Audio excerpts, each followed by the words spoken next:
the former Microsoft senior manager who now helps women start their own businesses in developing countries. We'll be back after this.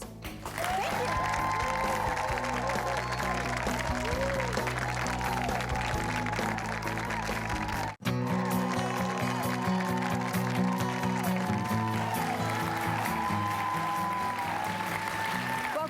This Saturday marks the 106th annual International Women's Day with events worldwide to celebrate achievements by girls and women and encourage others to pursue their goals. Marketing expert Whitney Keyes, author of the book Propel, 5 Ways to Amp Up Your Marketing and Accelerate Business, devotes her time and talents to helping women overcome challenges and launch successful businesses.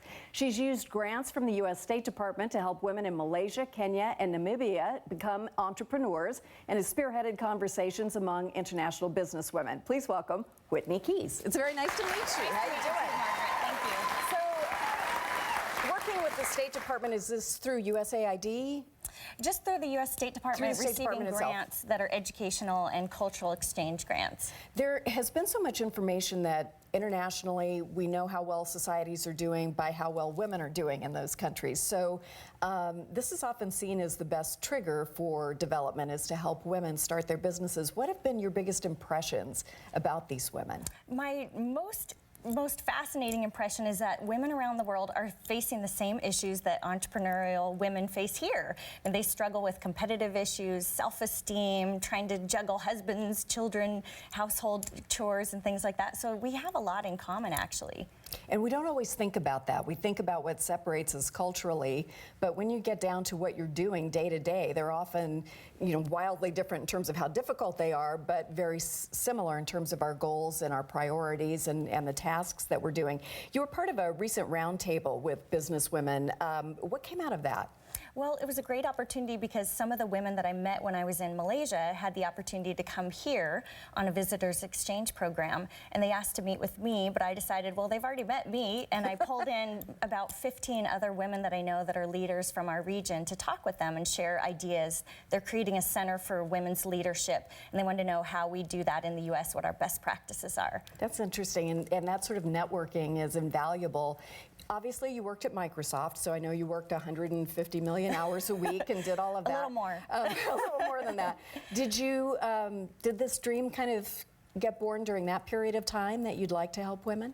I was raised by an entrepreneurial family. I come from Tacoma, a family of artists, so I've always been interested in helping women start their own businesses. And at Microsoft, it was wonderful because I learned all of the corporate MBA types of strategies, and I've been able to take those and apply them to small businesses or nonprofits, and definitely help women who maybe haven't had the opportunity to work in a big corporation. But what do you find happens for these women personally? What kind of changes occur when they're able to successfully launch a business and generate income?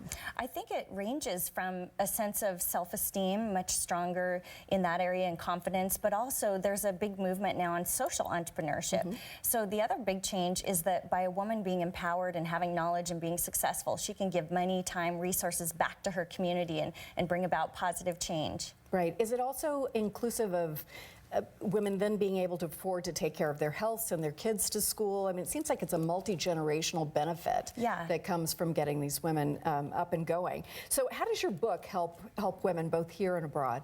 Well, I wrote my book. It's a marketing book called Propel, and I wrote it to help all kinds of individuals and organizations move themselves forward, achieve success. But what's been interesting is the past year or so, a lot of women's organizations have asked me to come speak and translate those business techniques to them. And the book does include a lot of stories about women entrepreneurs from here in Seattle, like Barbie Hole is a photographer who's really well known, to all kinds of women that I met in Africa and Asia.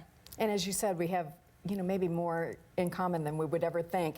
Is there a mistake we make as women that holds us back? Is there something you would recommend that we free ourselves from? I think one of the biggest mistakes is not being strategic. And again, that's that business thought. I think women have a great intuition, and our gut tells us, oh, I love cupcakes, I'm going to open a cupcake shop. But we need to be strategic and calculated, have a business plan, project what finances we need, and kind of match our intuition with our intellect. Yeah, that's where I fall down. The long-term planning, not so good on that.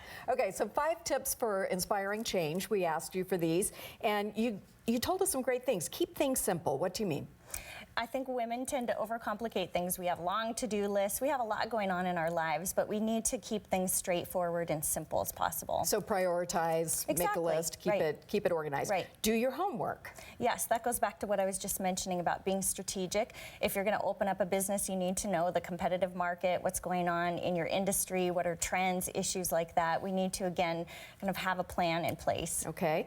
Maximize resources. That sounds good. What does it mean? How do we do it? That is taking advantage of what you already have at your fingertips. For example, social media is so hot right now, but a lot of times women will spend a lot of time writing a blog post and then a lot of time coming up with a tweet, and a lot of time coming up with an email newsletter. But you can repurpose content. Why make things so difficult? So maximize what you have. And that gets back to the priorities again. How much time do I budget for all of these different things?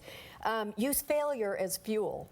Yeah, I think, again, so many women are scared of failing. You know, we don't want to look stupid, we don't want to make mistakes, but you can learn from those mistakes. And again, corporate America tests pilots products all the time, Right. so why can't we do that too? And yeah, use our fear and our failure to really fuel what we're trying to do. And free ourselves from that bad feeling that if we fail, that makes us a failure. No, it's just a practice run for when you get it right. What's interesting is a lot of men that I meet have no problem talking about, oh, I lost $10,000, or It's I opened a true. business and it closed. But women really hold that back. We don't want to share those failure stories. That's very interesting. And then you say collaborate, even with your competition. Yeah, again, women have a hard time asking for help. We don't want to be seen that we're weak or unable to do something on our own. But if you can form an alliance, team up with someone, collaborate, that will strengthen what you're doing and, again, really extend your reach. Thank you so much for sharing this with us today. We appreciate it. You can find more about Whitney's work, her website, and book on our website. And Whitney brought copies of the book for everybody in the audience, so we're all going to propel. Thank you so much. My pleasure. We've also posted more resources about International Women's Day activities on Saturday, including the Vital Voices Global Mentoring Walk, which is sponsored by the Bank of America. The walk is Saturday morning at 8:30, meeting at the Palace Ballroom on